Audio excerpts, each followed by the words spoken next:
don't know how many of you have been together for 25 years, but I would say that any of you that have been together for 25 years should get an award. But when you see a band that's been together 25 years, you better pay attention.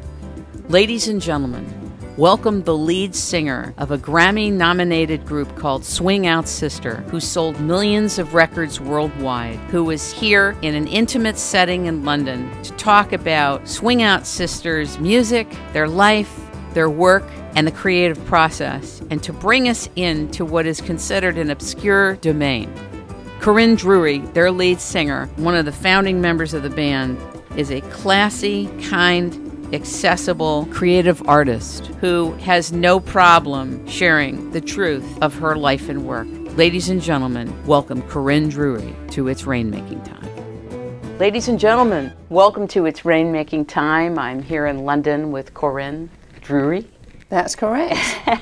She is the lead singer of my favorite band, Swing Out Sister, and along with Andy Connell and the rest of the band has been touring and bringing uplifting music to audiences around the world since 1985? Yeah, it was 1985. It's so long ago I can't remember. A good few years. It can't be that long because you all have been together longer than many couples have been together. Yeah. This band deserves a Nobel just for being together. Yeah, well, we keep things moving. I think probably keeping things interesting is the key.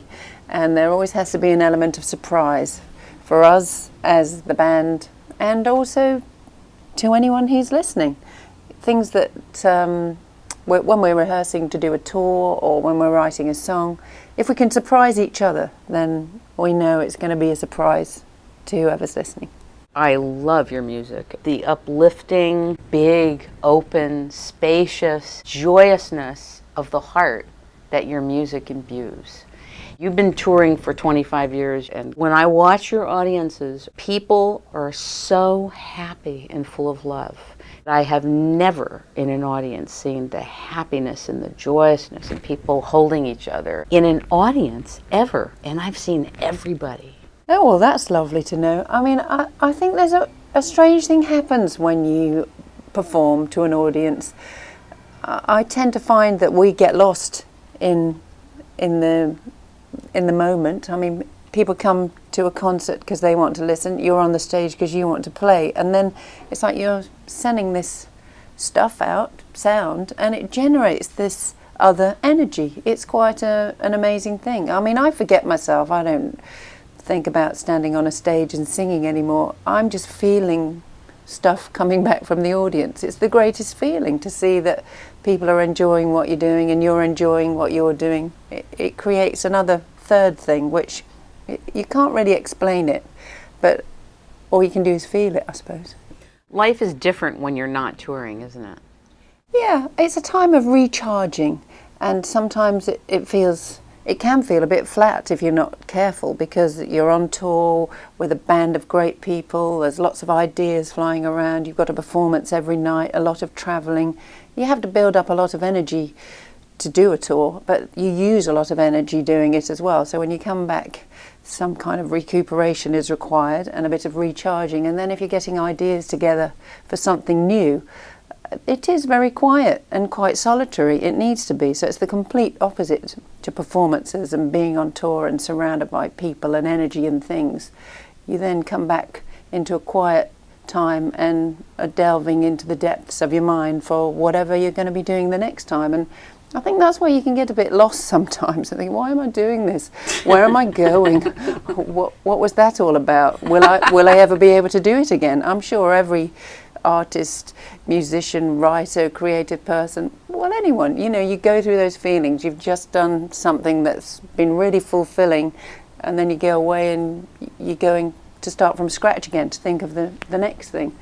And I think probably you just have to look the other way. I feel like looking the other way is the thing that helps, like staring at a blank piece of paper, singing notes that haven't come into your head yet. It's like trying to think of something, focus on writing a song is not really the way it works. I think of something else. Go for a walk, sit in a cafe, swim 20 lengths at the swimming bath, go for a ride on your bike, stroke a few dogs and cats. Now we're talking. I think I'll sing my song. Yeah. Come down from the pasture, Corinne. Okay. And then while you're not thinking about it, something will just enter your head and just fill you with a nice feeling. I think that's probably what Andy and I try to do. You're trying to capture the feelings that perhaps other songs have given to you, or that you feel when you're not thinking about anything, just something enters your head and spreads this great feeling. And it's an imaginary thing. It doesn't exist. I always remember when we started off writing songs, I had been a fashion designer and spent 5 years at art school before getting into creating things out of sound. So I was very confused because I couldn't see anything. In those days we had cassettes, and I'd have hundreds and hundreds of recordings on cassette, and I had to do something to make each cassette. If you have a recording of something that's a song before it has a name, before it has any lyrics, how do you remember this piece of music? Andy could always just remember the melody off by heart, and his key is the keyboard, so he can lay his fingers on a keyboard and remember it. But for me to remember it in my head, I'd have to draw a picture, or some colours, or stick flowers, or some leaves or something on the cassette boxes, just to say, this was that song, this is the next. Before it has an identity, you've got to imagine what it makes you feel like. And that's a bit like how Andy and I work together. He, more often than not, well, he always writes a piece of music first, and then he'll say, Corinne takes 10 years to come up with the lyrics. But I usually react to the music. I have hundreds and hundreds of little notebooks with a line here and a line there and a phrase here. And when I hear the music, I'll just see what feeling that conjures up and what it makes me sing. I wouldn't consider myself a great lyricist, but I think that something happens. Some people look for meaning in lyrics, and I don't think it's quite as straightforward as that for me. I don't really mind what the lyrics say, as long as they say the right thing at the right time with the music, and then that opens this other Pandora's box of thoughts in your mind. If the music and the words hit each other at the right time, it doesn't really matter what you're singing about, it's what it makes you feel. So do the words come to you, or does Andy come up with the sound of it, the feeling tone of the music? No, Andy writes the music. He comes up with the sound and the feeling, and then I'll come along and contradict it all with some words. I mean, the words don't always go in the same direction as the emotions that you would imagine the music conjures up. I think we're quite antagonistic. If I'm singing something sad, Andy will play something really happy, and if I'm singing something happy, Andy will be melancholy. The inner workings of the two of you. Yeah, I think this is creative process, though, right? Yeah, we are very antagonistic in a very gentle way. I don't think we get I call it creative friction. Yeah. Yeah? Yeah, I think there has to be some friction. If you're all going in the same direction all the time, you're not really going to come up with something new. I think it's those musical arguments that actually take you to another place. Do you ever find that in the creative realm that you get attached to the child, which is the song, and you have a vision or a sense of it to go a certain way? Andy may have a very, very different sense. How do you find the way to resolve? And is that because of your larger relationship or the bigger relationship between the two of you that allows for that? Or is it some protocol you've agreed on? Oh no, we don't agree on anything. I don't think anything is spoken about. And that very often happens. In fact, with most things we do, we have a disagreement about. And we're both very stubborn. So we'll kind of stick to our guns, but make a few little exceptions and changes till we find some way we can agree. I don't think either one of us would completely get our own way unless it's an instrumental. Sometimes if Andy really can't agree with something I come with, or if I think he's written a piece of music so beautiful, I don't want to spoil it by putting words or a voice on it. I go, this one should be an instrumental. And I think some of them just speak for themselves. They don't need words, they don't need lyrics, they don't need a voice. Sometimes it gets in the way. You remind me of a really good midwife.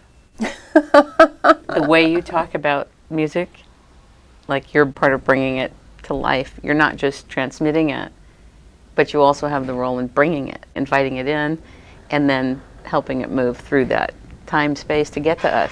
Yeah, I suppose so. The conception of any idea, it's almost, you would love it to just stay at the conception stage. We don't want to get into too many analogies here, but I think before you actually know what it is, it's quite an exciting time, because you can't explain it, you can't describe it. It's this feeling in your head, your mind, and your senses. And I think Andy has maybe one idea at conception, I have another. So if we're not careful, when the two of us get together, you can destroy the other's conception of what this idea might be. So it takes quite a long time for you to actually bring it out into the world. You know, you want to protect this thing before it comes out. And I probably have not really analysed it before like that, but I think Andy likes to be on his own when he's getting his ideas together, and so do I. And it's quite difficult when we bring the two together to bring it out into the open, because, you know, it could destroy it all. So is that the role, for example, of a good producer, to help bring that through? Like, it really like is. Someone like Paul. Talk a little bit Yes. about Paul Stavery. Paul Staveley O'Duffy was actually a great person to bring Swing Out Sister together and to nurture us and to make our songs, to take them to a different place, I think. Paul's been like another member of the band for the time we've been together and worked together. I think when we first started out, none of us really knew what we were doing. We were all quite new to writing songs together. Andy had been in a band prior to Swing Out Sister, A Certain Ratio, and they were kind of funky, industrial funk. They were really into the New York dance scene in the early 80s, and the music reflected that, with quite a lot of jazz as well. Martin, who's in the band at the time, had previously been in a band called Magazine, and they were kind of punk and quite rocky. And Paul came, I don't know where Paul came from. He had been working with his brother. He'd been Don't mind her, Paul. Well, he was just, he arrived at the right time, and I don't think any of us understood each other. This is the great thing of all these different minds coming together. Paul had been working in America. He'd worked with people like Barry White and the Bar-Kays, and he'd also been an engineer and worked alongside his brother, who'd worked with people like the Walker Brothers and the Fifth Dimension and a lot of 60s classics. And I think that's where Paul gets that great understanding of harmony and arrangements and depth that you can capture in a recording. So when we got together, it was a bit of a mess, and the fact that we finished anything with our first album, It's Better to Travel, was quite an achievement, because it's trying to round up, you know, 4 different people's ideas of what a record should be when nobody really knows. I think the area where our paths crossed and we managed to agree to a certain extent was film scores, and we all loved John Barry and Ennio Morricone, so that was a really good starting point. And from my point of view, it was the collaborations with John Barry and Shirley Bassey. Those epic Bond theme tunes, and then we kind of from that progressed to Burt Bacharach and Dionne Warwick and a lot of those great songs. But I'd always liked soul music, Tamla Motown, Northern Soul. Andy loved jazz. Martin was into rock and punk. Paul was into the Beach Boys. So it was a kind of melting pot, you know. I mean, the Beach Boys, amongst many other things. I'm just trying to simplify it, or otherwise I could go on for hours about all the music we like. But we were trying to find a place where all those passions met. And, you know, there was a lot of disagreement, a lot of frisson, as you say. You know, we were very antagonistic, but I think it made us clear out the stuff that really wouldn't work, and it stuck together somewhere where all of those ideas met. Did you ever want to quit when it got to a certain point of... Not really. No. I think I wanted to see it through, but it was tough, constantly having to fight for your area. And I think it's because none of us really knew what it was. It was just a time of discovery for all of us, I think. We didn't really know quite what we were trying to achieve, but we knew it had to be good. This was our first album. And it was great having Paul Staveley O'Duffy at the helm, because he was a good referee, and he was tough enough to be able to say, no, cut the crap, this is what we're doing. And he did steer a very difficult ship. But the final piece of music we did was the theme from It's Better to Travel, and I think that sealed the fact that we always had this cinematic soundtrack idea that would close our album. You know, it was like, this is where we're going next. And so that led the way to the next album, Kaleidoscope World, that was quite a lot more cinematic, and we got to work with Jimmy Webb and incorporated lots of vocal harmonies and orchestration. It was great. It was just like our imaginations unfolded with every album into a slightly different world. We're going to take a quick break and we'll be right back. A good voice ad lands in the minds and hearts of its Rainmaking Time listeners. It expands your branding. It opens doors. It gets the listener to want to focus for a couple of minutes on your product, service, business, or yourself. It puts you in front of an audience along with the content that's being discussed. It also is heard by the guests of It's Rainmaking Time, who are also our listeners. And who are they? Best-selling authors, leaders of industry, frontrunners, creative artists, pioneers, visionaries.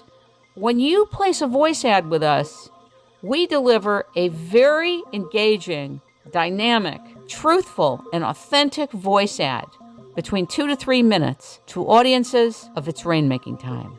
Call us at 626-398-8652, because during this segment with Corinne Drewery of Swing Out Sister, you can place your voice ad right here. Call us at 626-398-8652 at the Rainmaking Company. And back to the show. When did you know you had a voice and that your life was going to go beyond fashion and modeling? Well, I still don't know.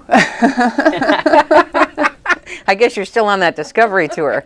Yeah. Who's on first? Help, Paul, come back. I know. I suppose the time when I made the decision to be a full-time singer was after I'd had a horse riding accident. It was Christmas 1984. My stepfather had a horse. It hadn't really been ridden very much. He was quite young, and I hadn't ridden for a long time. And I was going, oh, I'll have a go, just thinking it'll be fine. And I didn't have a proper riding hat. My mum said I was going to ride bareback with no hat, because I loved to do that when I was younger. And she said, well, you don't know the horse. I'm going, oh, it'll be fine. No, here, find a hat. And I found this hat that I'd had when I was a kid. It didn't have any safety standards. It wasn't a safety standard approved hat. It was one that I had when I was about Probably a fashion hat, 7 years old. Well, it was before that kind of stuff existed. It was kind of bendy. It offered no protection. It had a piece of elastic sewn by hand under the chin. And I just thought, oh, well, I'll just wear this. And the horse went wild, didn't want me on it, went galloping down the road, rearing and bucking, and I can remember the Charge of the Light Brigade, I think, going through my head, or is it William Tell's overture? And I thought that was quite funny at the time, because I kicked my feet out of the stirrups and threw down the reins. It was a young horse, and I'd always had it drilled into me, you don't pull the reins on a young horse's mouth, because if it damages the mouth, nobody could ride it. It's going to be wild. So I was doing a bit of horse whispering and just hugging it round the neck and holding onto the mane, thinking, stop, stop, stop. It wouldn't stop. It wanted me off. So I jumped and I hit a wall. So the horse stopped as soon as I jumped off, because my mum came by in the pickup truck with my stepfather going, oh, who's that person covered in blood, looking like some terrible victim of a terrible accident? Oh my God, it's my daughter. And the horse had stopped to eat grass. Luckily, my mum just scooped me up and took me to hospital. I was unconscious for 3 days.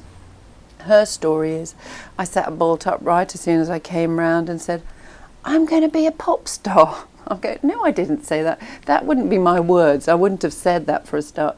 And, you know I've changed.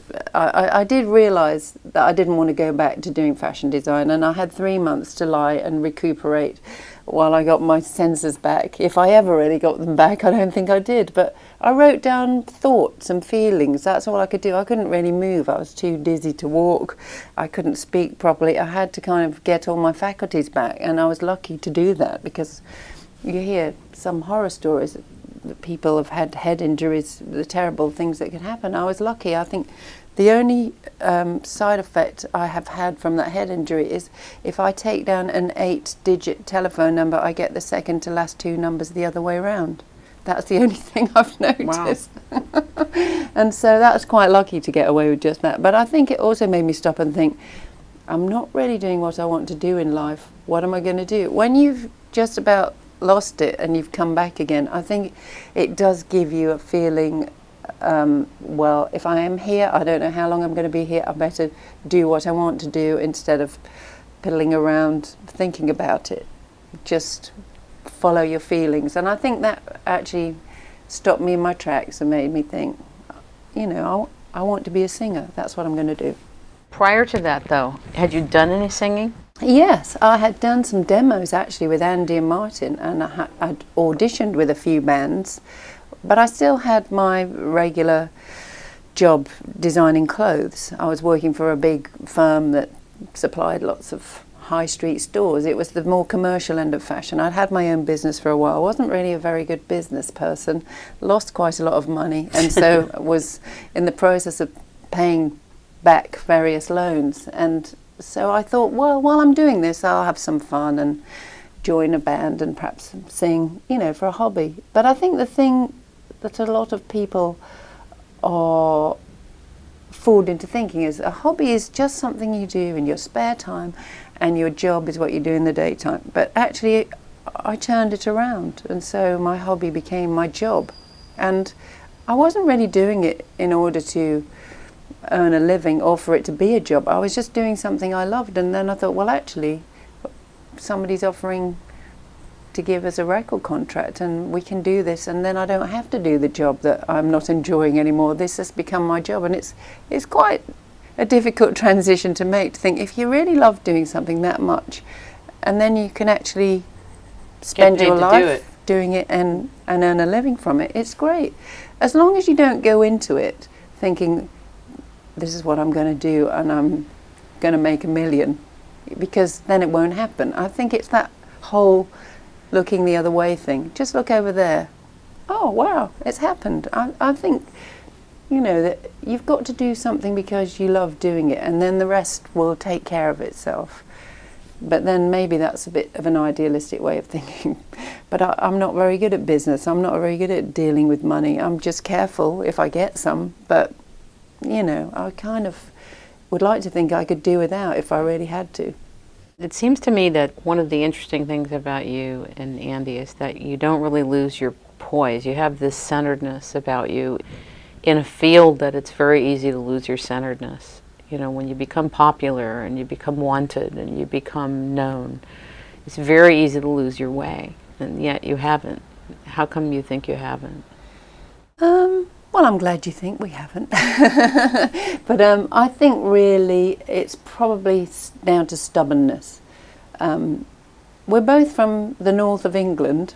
I don't know if that's a particular trait of northerners, but I think probably you remain focused and you don't take compliments too well, and you don't take criticism too well, or not too well. You don't take too much notice either way. You just focus on the thing that you do and the thing that you like doing, and it's great to be appreciated, but you have to still maintain that balance and look straight ahead, because it can take you off course. If you take too much notice, we have people who pay us compliments, but we also have our critics, and so you don't really take too much notice of either. It's just you take it into account, but if you really let that go to your head, you really wouldn't be able to continue in the direction you're going. That's probably what I think.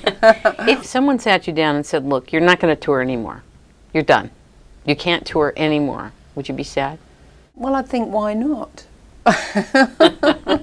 Now's the time for antagonism. Well, I think, If why? someone said you can't tour anymore, would you be sad?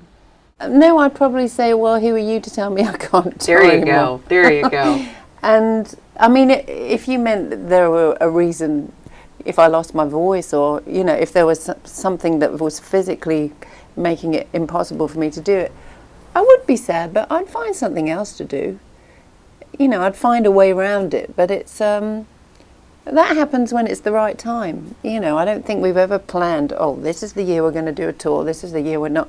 It always just finds itself, and something comes along to stop it sometimes. Like the last tour we were going to do for America, which is how Private View, our album, which is just coming out in America, came about because we rearranged some songs. We had a new acoustic setup, semi-acoustic setup with the band, quite a jazzy arrangements we'd done of our songs, and you know, we thought that they haven't heard this in America before this way. This is going to sound great, and we had a great tour planned, and then the Icelandic volcano came along, Oh my God. sprinkled its ash cloud over the whole of Europe, and we couldn't leave.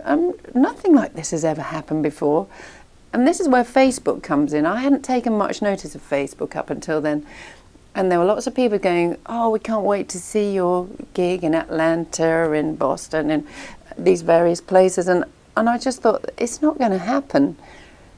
We have to tell people to go and get their tickets refunded, because as the days went by, another date was cancelled, and we felt awful, didn't know what to do. And so all I could think of doing was to write to people on Facebook saying, look, it's looking unlikely, we're trying our best. And they go, well, can't you just get a flight from somewhere else? You don't understand. The whole of Europe is grounded. People can't move by train. How long was car. that? That was quite a long time. It was about 2 weeks, I think.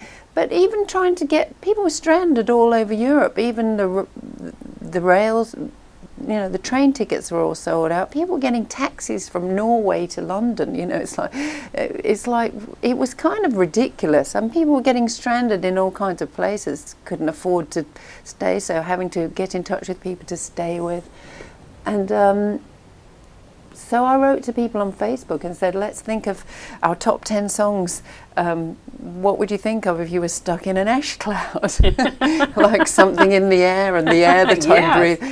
All I could think of doing was making a bit of a joke of it, but it was quite scary. We're thinking, how long is this going to go on? Are they being extra cautious? Are there going to be planes falling out of the sky because they've got volcanic ash in the engines? It was kind of the unknown. But we also said to all the venues, we want to cancel this gig, not postpone it, because then people could get a refund, because we didn't know when we'd be able to do this tour again. We still haven't done it. We're too scared. It might call up another volcano or some other natural disaster. But the one good thing that did come out of it, that was the basis for our album Private View, because I was saying to Andy, we've spent a few weeks rearranging these songs, especially for this tour. And whenever we've done something for one tour in particular, getting back to how we like to keep each other on our toes and the band and surprise ourselves, if we've done an arrangement and done it on one tour or one concert, the next time we can't help but change it, because we want to keep ourselves fresh. Yeah, and it keeps everyone fresh. So we never really do the same thing again. It might be similar, but we'll have changed something. And I said, we've spent this time recording these songs, we really should go into the studio and record them, which we did, thank goodness. And so that's thanks to the Icelandic volcano, which I cannot pronounce without it sounding like I'm swearing. So it did a great thing. We made a good thing happen out of a natural disaster. And that became the kind of basis for this album, Private View, which is some of our favourite songs we picked for a concert. And then we built on them in the studio and mixed them and rearranged them and added some more things. It was just kind of a little swirl of imagination that came out of a dust cloud. Do you ever get scared when you come out on stage at first? A little bit of something? Only if I don't know what I'm doing. And usually we've rehearsed so much, and that's thanks to Andy, who makes the whole band really rehearse so thoroughly till everyone's going, we really don't need to rehearse anymore. Yes, we do. And while we're rehearsing, new ideas evolve. And that's where the changes in arrangements and stuff comes along. But if we've just changed something in the sound check that day, or if something's gone wrong and it's thrown me slightly, that's really the only time I would get nervous. I mean, maybe for the first couple of lines of a song, till I know everything's in the right place, the monitors are working, you can hear everybody. I might be a bit nervous, but then it's great to just settle in and go along with it. And this is when this great thing happens, this exchange of energy, and you can feel stuff coming back from people as they're receiving stuff from you. And I kind of get lost in the music from then on, so I probably wouldn't really remember much of what was happening throughout a gig, unless somebody threw something or you fell down a hole in the stage, both of which have happened. Really? You? Yes. Oh my God. Well, that was it was a bit of an impromptu gig. Somebody had said we were doing a performance once that we were unaware of in a club in Hong Kong, and people had bought tickets and they were waiting outside. We thought we were just going to do a question and answers interview. And it was a bit of a makeshift everything. And there was a piece of the stage was covered up with a piece of wood, and they said, don't step back on there, we're filming it from above, and we've got the logo of the band, and it was covering a staircase. It was kind of like a booby trap. So what did I do? I stepped back in it, and it was only like balsa wood, and the wood was stuck on my leg, and my leg was about to carried on singing the song. It was like some comedy sketch, you know. Sounds like it. But a few things that throw you, but it's good to overcome them and carry on and see, even if you forget a line, you make a joke about it, or perhaps nobody would even notice if you can do a jazzy thing with it, and it gives you an idea for another arrangement. It's kind of all about making the most of the situation, going along with it, working around with it, you know, and it usually turns into something good. You travel so much, don't you? Well, not so much now. No? I mean, I suppose it was quite a prophetic title for our first album, It's Better to Travel, because once that album came out, it went straight to #1 in England. We weren't even in England when it was #1. We were in America. We were in LA. That's all we did for the first 3 or 4 years, constantly traveling. Our feet hardly touched the ground. I think I went to yoga classes, to see chiropractors, had every kind of healing I could have had in it all over the world, you know, reflexology, massages, anything that could kind of ground you, because we were just flying around the world more or less constantly for 3 or 4 years. And I think we do a bit less now. And I quite like it. I think the pace has slowed down a bit.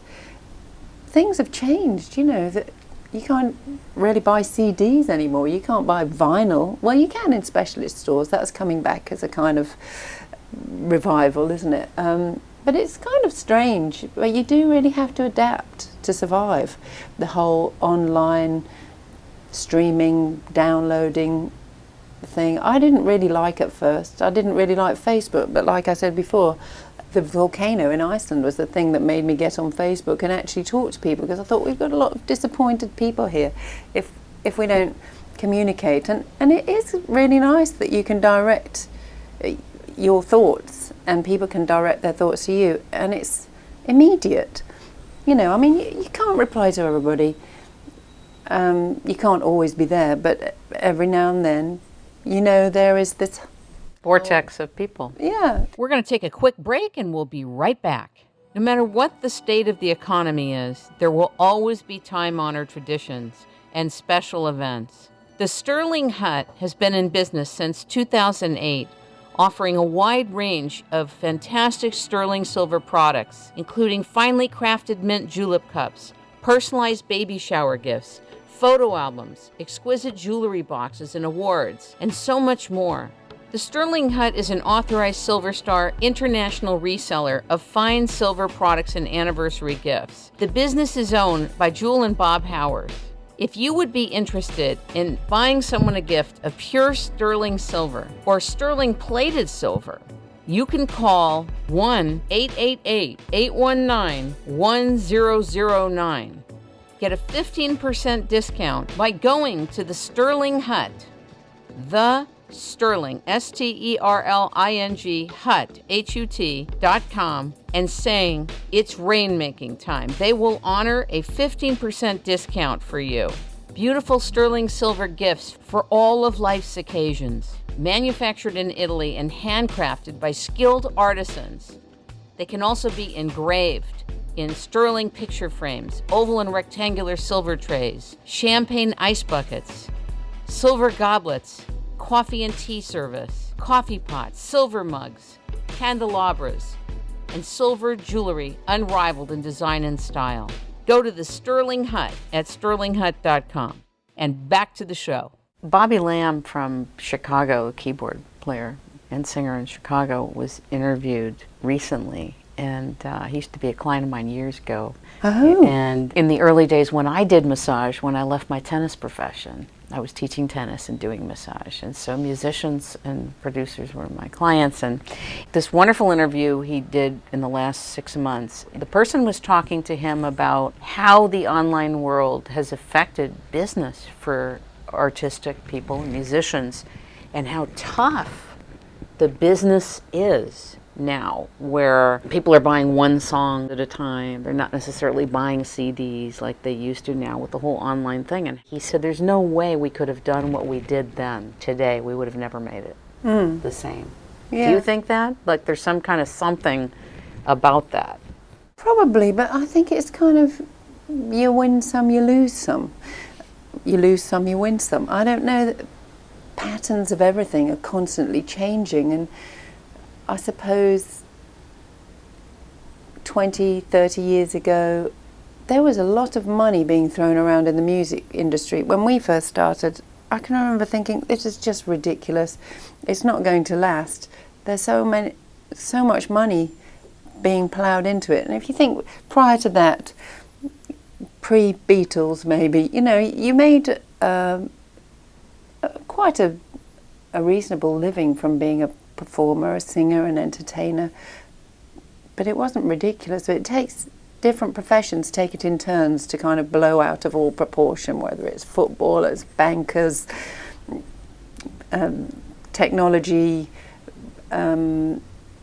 innovators. Different people have their time, don't they? And I think with music, it's a changing time. It's a lot to do with the technology, but I think you can make yourself apparent to people a lot better. Maybe you needed to have that introduction in a time when it was a bit more focused. But although it's not so focused now, I think the people who are out there listening to music are a lot more discerning.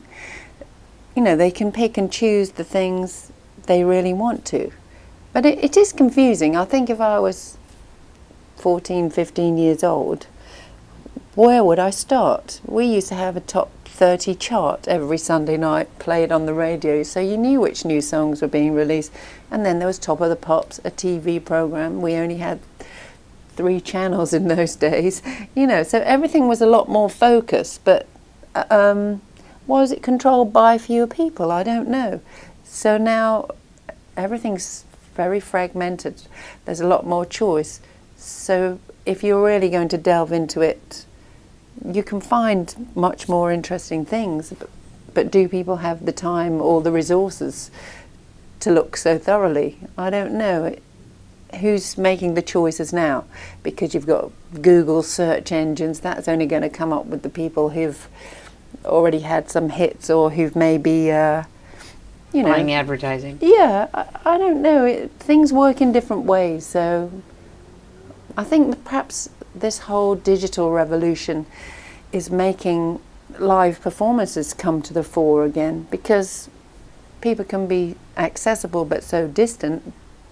But smaller, closer concerts are probably more in vogue, because who wants to go and see a great big stadium gig when you're watching somebody on a screen?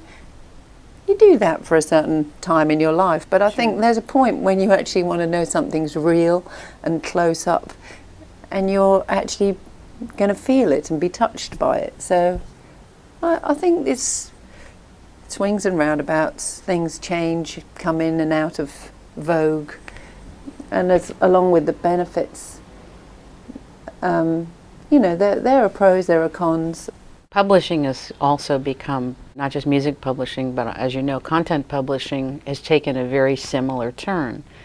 I mean, the good part about the content publishing side is that if you have something that you can write and it touches people or it connects to people and you can package it, you can get your book out today, just very much like you can go get a song out today. And you don't have to go through those levels and layers, very much like the music industry, of all these huge blocks to getting published. The flip side of that is there's so many people who have something to say. The melting pot is way larger, and audiences and customers may take longer to find you or to hear about you, etc. But at least you can get your work out. Yeah. So that's the upside of it. Yeah, it is just how do you get through? I don't know, but then some funny little thing will just capture everyone's imagination and maybe pull you through. I don't really know how that happens. I know there are big engines at work controlling things, but there are also other things that are very random and very ethereal. Personal. Yeah, it can work in both ways. I suppose focus is the thing with all of this digital revolution and the internet and every kind of social networking site. There's always something new coming up, a different form of communication. And then as one gets saturated or hijacked, then something else will come along. And that's great in a way, but keeping up with it can be tricky. There are so many different forms of communication these days. Which one do you choose? I mean, I turn everything off. I was going to ask you about that. How plugged in are you to the electronics and social networks? And I take it and leave it. Sometimes I'll be absorbed by it, and I think it's great to have those tools at your fingertips, and then other times I get totally overwhelmed and confused by it, and I just want to turn everything off. So I'll go for a few hours or maybe a week or two. Maybe my phone, I'll have it turned down. I'll only take the odd text, because I just think back to the times when you only had a landline in your house. That was the only form of communication you had, or maybe telepathy. And I think telepathy actually is coming into it a lot more. The times now I'll be thinking of someone, they've just sent me a Facebook message, or they're sending me a text, or I don't know. That used to happen with telephones, but now there's a lot more levels to tune into to see who's communicating with you where. But I really think if you think hard enough about someone, you will get in touch. And maybe that's going to be, after this whole digital revolution, every form of communication, we're going to go back to the very basic Aboriginal, American Indian, animal, instinctive, ants. I don't know. I think we've got the ideas for computers from ants, actually. If you see the way they communicate, we actually are just trying to emulate them, but we don't do it with our natural resources. We've had to get this huge industry, global industry, working to make those things work. But I think at the end of the day, it's all going to boil down to telepathy. speaking of telepathy, you were sharing with me about an hour and a half ago about how you talk to animals. And I would like you to, I'd like you, since I'm out of the closet, I talk to animals all the time, and a lot of people roll their eyes when I walk by on the streets because I'm talking to the canines. Hello, Danny. Hello, Bodie. Hello, this one. I'd like you to share a little bit about your relationship with animals, because I feel finally I'm not alone in this, and you won't lose your great reputation. Andy may be cringing over at the studio. Yeah, I'm speaking on behalf of myself here. This has nothing to do with Andy. But it's partly to do with the fact that my mum, I'm actually named after a dog, a poodle, I hasten to add. And my mum used to have a dog clipping parlour in the 60s. So I grew up with a whole family of dogs. I mean, they were my brothers and sisters. And my mum used to have to put me on a lead and chain me up with the dogs. This would give social services a field day these days. But it was all done so I wouldn't crawl around in the dog hair clippings all over the floor. So I'd be tied up with the rest of the dogs. I could crawl around, but just in the space. And they'd be licking and barking. And so, you know, they were like family to me, really. And I think ever since then, I'm never afraid of dogs. I always think they're my friends, and I forget myself when I'm walking through the park or down the street, and I always talk to them, sometimes with a little bark or a sympathetic sound as well. And sometimes the owners are really pleased. I mean, sometimes I get to know the dogs, like you were saying, more than the owners, and they'll come up and jump up, and the owners are like, "Oh God, I'm really sorry." No, I don't care. We already know each other. But yeah, I do talk to dogs, and I talk to cats as well. Yeah. I have to change frequency and talk in a smaller voice to cats, because I kind of think you don't want to scare them off, and then they start following you down the street, and then I think, oh no, the owners will think I'm trying to steal them, and so then I have to shoo them away and make them go back. How long have you been talking to animals? Since you were All of 2, my 3? See, nobody knows this about you. I feel so much better now than when I walk around the neighborhood. you know. Well, I talk to them and impersonate the tone of whatever their bark or meow is, but I do that with people as well, and then I forget myself. I mean, I'll probably be able to get you down by the end of this interview. But I didn't realise until a while ago that actually I listen to people, and I listen to the inflections in their voice and every little tone and nuance, and I mimic them, and that's probably because I'm a singer. It's kind of I'm not doing it for any other reason, that I'm trying to get inside why they pronounce and speak the way they do. That goes for languages and people.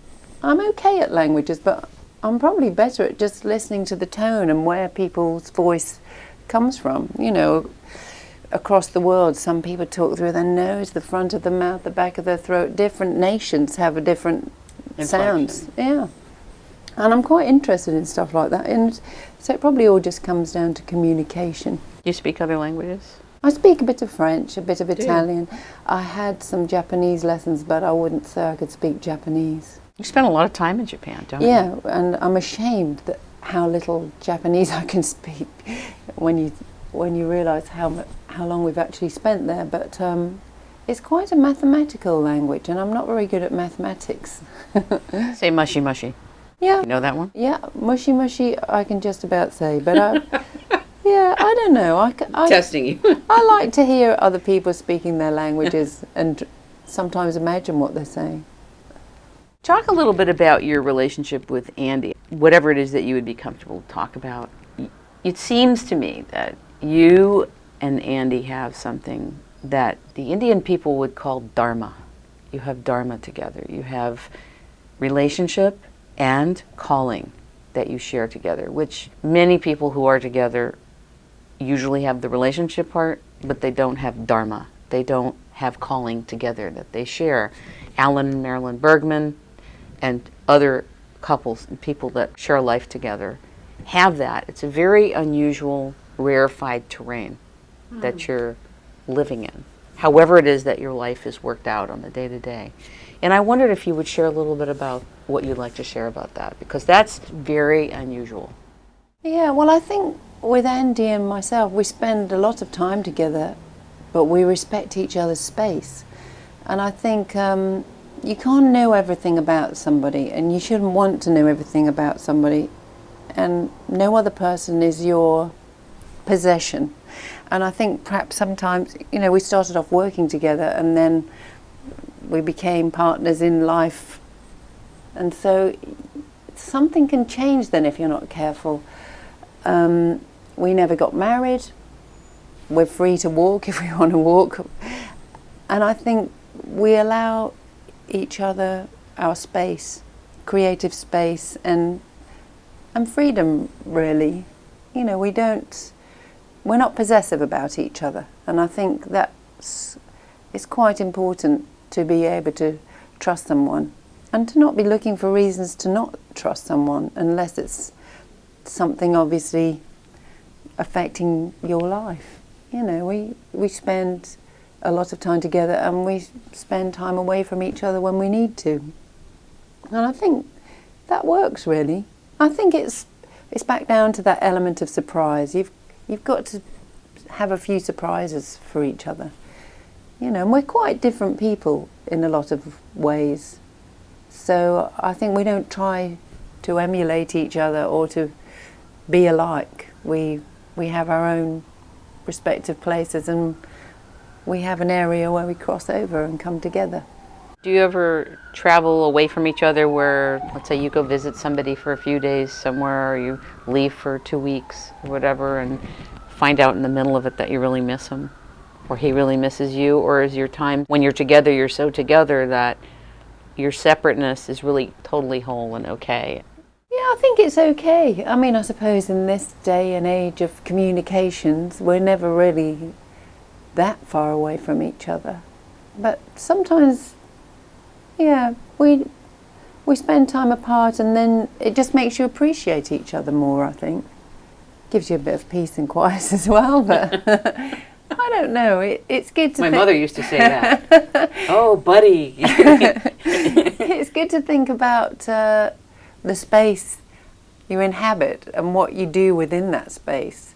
And you sometimes don't notice it when there's two of you in the space. So when it's completely a space of your own, then you realise the bits that are being used or not used, and how I'm talking myself into a funny space here. If you inhabit a space with two people and you work around each other, and then you see how you feel in a space when you're totally by yourself, you perhaps see the bits that you compensate for, or that are missing. Adjust to. Yeah, and so it's good to have a time of readjustment, and you think, well, actually, I'm not doing enough of this because that's what Andy does, or, you know, we kind of work around each other. But yeah, that doesn't really make sense, the thing that I just said. I know I only gave you water and a little coffee. We're going to take a quick break and we'll be right back. It's funny how sometimes you don't take action until people have died. I remember visiting my mother in an Alzheimer's facility in Studio City, and my cousins, Carol and Dan, were there. And I had this little tape recorder with me. My dad had passed on 5 years before. And I started to interview my cousins, Carol and Dan, about my parents because they were very close to them and they knew them for many years, even before they were married.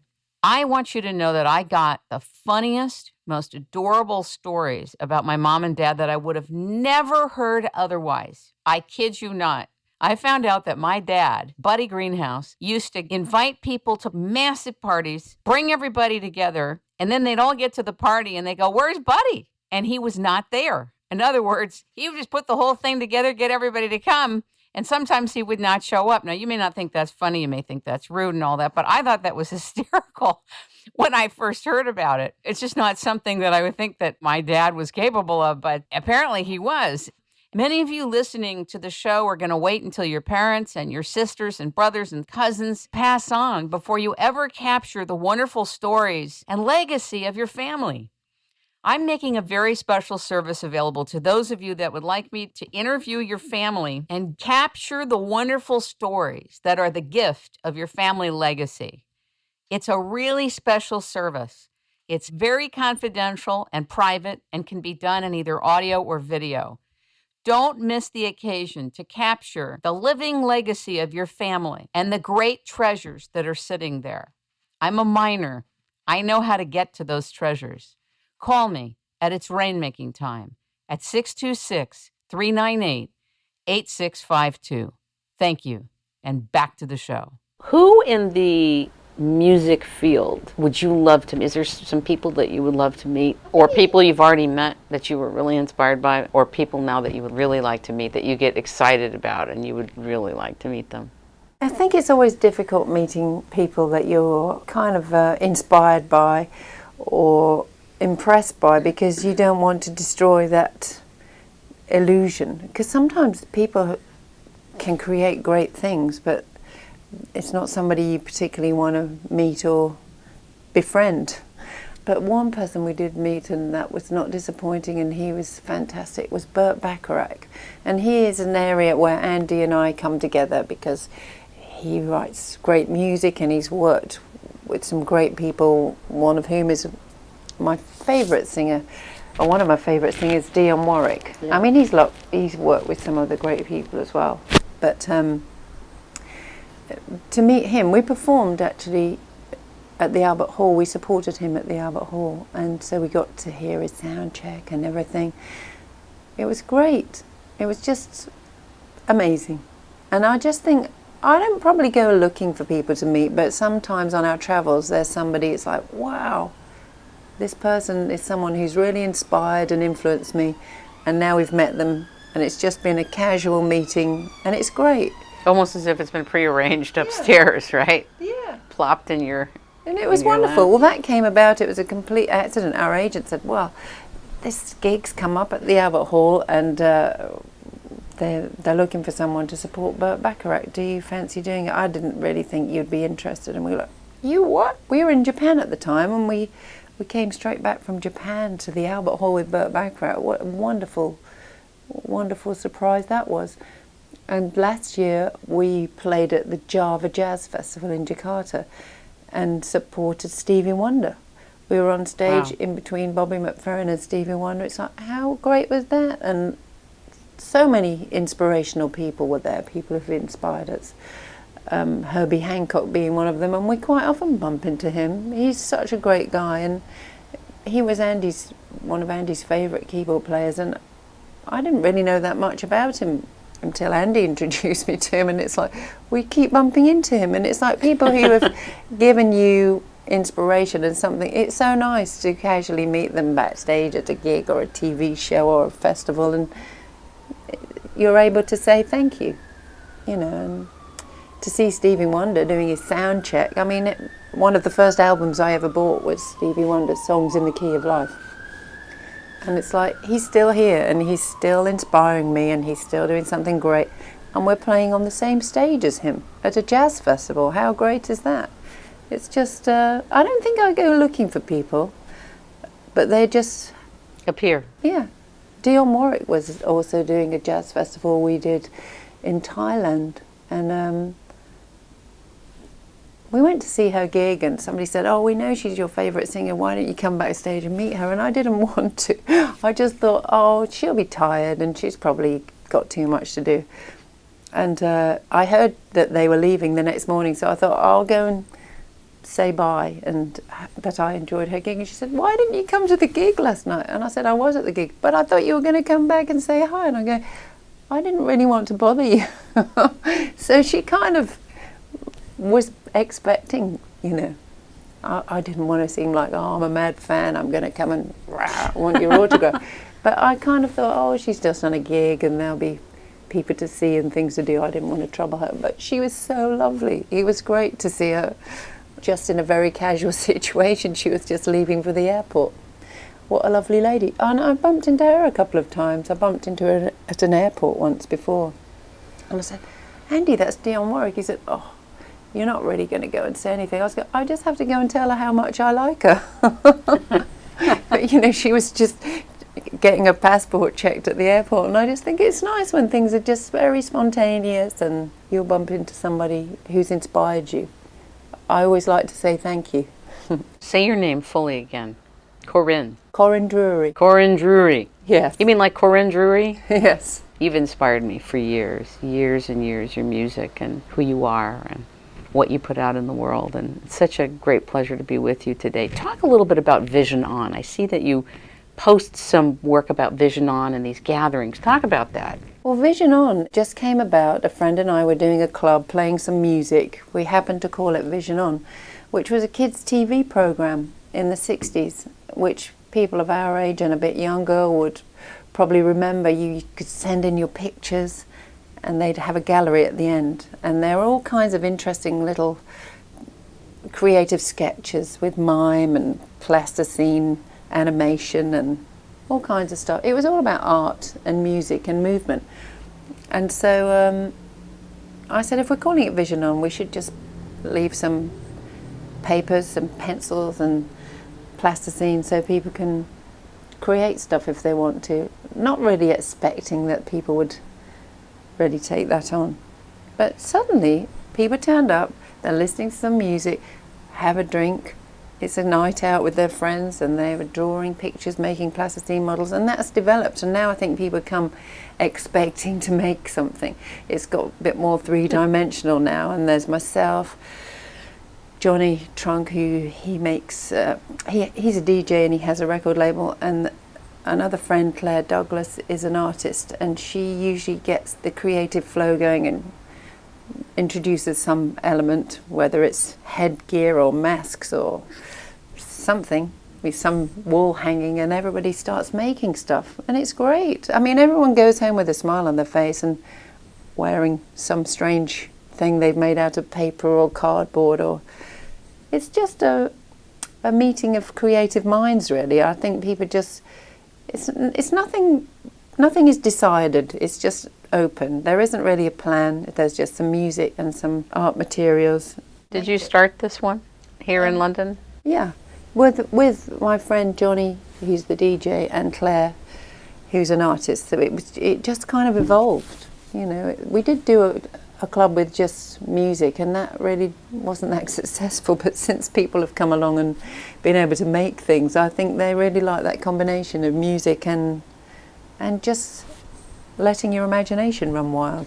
Is there an age range to this? No, that's what somebody said the other day. It's great. There's younger people, there's older people. It's just a mixture, an eclectic mix of people and ideas. Sounds wonderful. What does your mom and dad think of the work that you're doing? I don't know. I think they're quite proud. I grew up with my mum from the age of 11 because my mum and dad got divorced. So I think she just kind of struggled to bring me and 3 boys up. And so we kind of shared the duties of bringing the boys up. So when I left home, I kind of thought, now I've got some freedom. And it was great to sort of have that creative freedom. I was at art school, and I think my mum, she gave me some strange advice when I left home. She couldn't really afford to provide much in the way of education or any kind of start up to any career. She said, I don't really know how I can help you. All I can say is, whatever you do, do the best you possibly can, even if you're a prostitute. And I'm going, thanks, Mum. That wasn't the career I was thinking of going into. She said, whatever you do, make sure you're a damn good. And I don't know why she said that. I think it was, she could have expected anything to happen. But, you know, I wasn't particularly promiscuous as a teenager. I don't know why that came to mind. And I suppose if you look at it that way, anything that you're going to do in the world and get paid for, maybe it is a form of prostitution, who knows. But I just thought, I always laugh about that and think it's quite funny advice for a mum to give to a 16-year-old daughter. Has she seen you on stage? Has she gone to your concerts? Yeah, I think she loves coming to our concerts, and I think she's very proud, even though her favourite singers were people like Mahalia Jackson, Bessie Smith, the kind of blues singers of the 20s and 30s, and she used to sing in a jazz band and sing their songs, and so I think she thinks I'm a bit lightweight. But you're doing the best. Yeah, I think she likes what we do, but I think it's probably not the kind of music she would have made. But yeah, I think she's quite proud.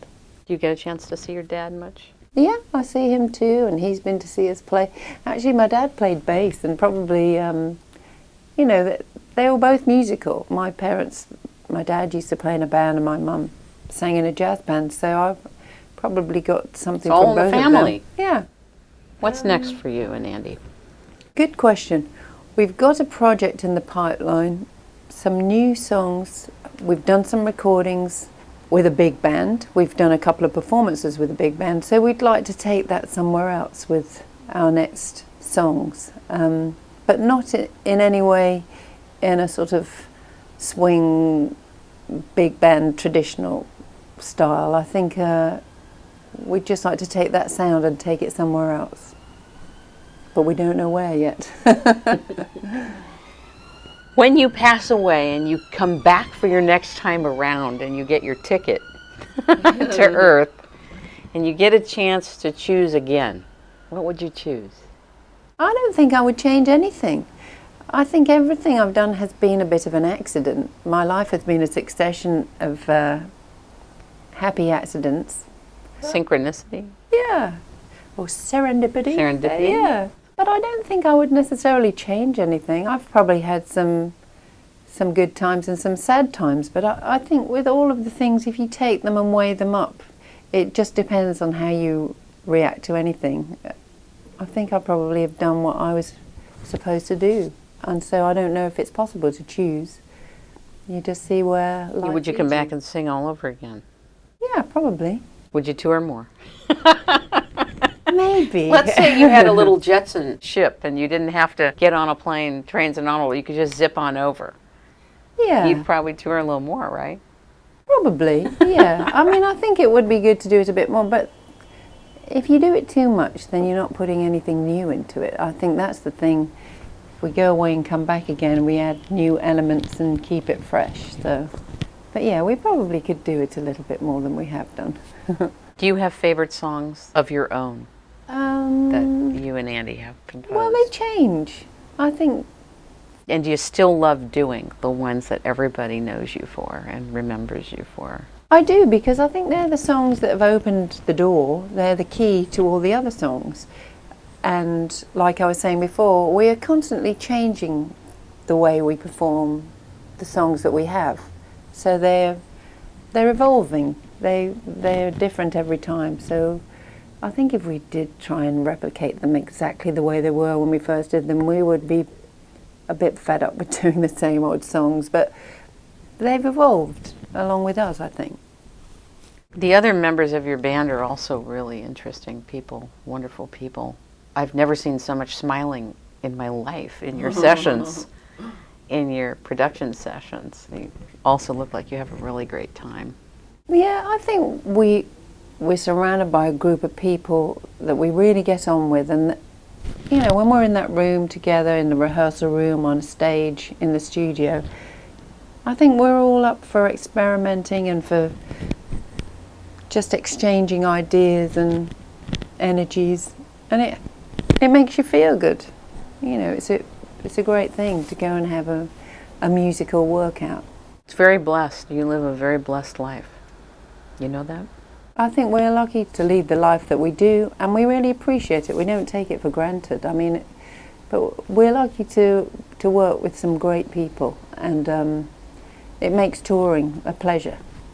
It's an honor and a pleasure to sit with you, and I'm so glad that you made time for me and for its Rainmaking time in London. Yeah, it's great to meet you on this rainy day in London. Ladies and gentlemen, we have been talking with, learning from, and listening to Corinne Drewery. Corinne Drewery, the lead singer of the band Swing Out Sister. We've missed Andy today, but he has been here in spirit, and we got to capture and learn about him as well. I thank you so much, and it's Rainmaking time. Thanks again. You. Ladies and gentlemen, for those of you who have just heard this interview with Corinne Drewery on It's Rainmaking Time, thank you for listening. For those of you that would like to find out more about Swing Out Sister and their music and concerts, please go to swingoutsister.com. They can also be reached on Facebook and Twitter. Sign up for their Facebook and Twitter page to get updates on what's happening with them. They have a wonderful new special deluxe CD and DVD set, which was just released. It's called Private View plus Tokyo Stories DVD, and you can get that at Amazon.com. They're on SoundCloud. They're also on YouTube. It's a very different time for artists. Buy their new Private View Special Deluxe CD and DVD. I'm sure once you're acquainted with their music, you'll see why you should have your own package. And for those of you that enjoyed the interview, please let us know. Leave your comment on itsrainmakingtime.com after the segment. And for those of you that are picking this up on iTunes, we'd really appreciate your review on iTunes. This increases the distribution and expands the show. We also want to say one other thing to all of you. Let's go! Let's get this interview all over the world. Let's get everybody listening to Swing Out Sister who loves music. You can't help but be engaged once you start listening to them. Pass it on. Share this show on Facebook, on Twitter, on all the social networks, through emails. I'll bet a few 100,000 of you, if you sent it to 10 people, we could get the next 1,000,000 people listening to Swing Out Sister. Thank you for your support. Thank you for listening, and thank you, Corinne Drewery, for making yourself available. Let's go. It's rainmaking time.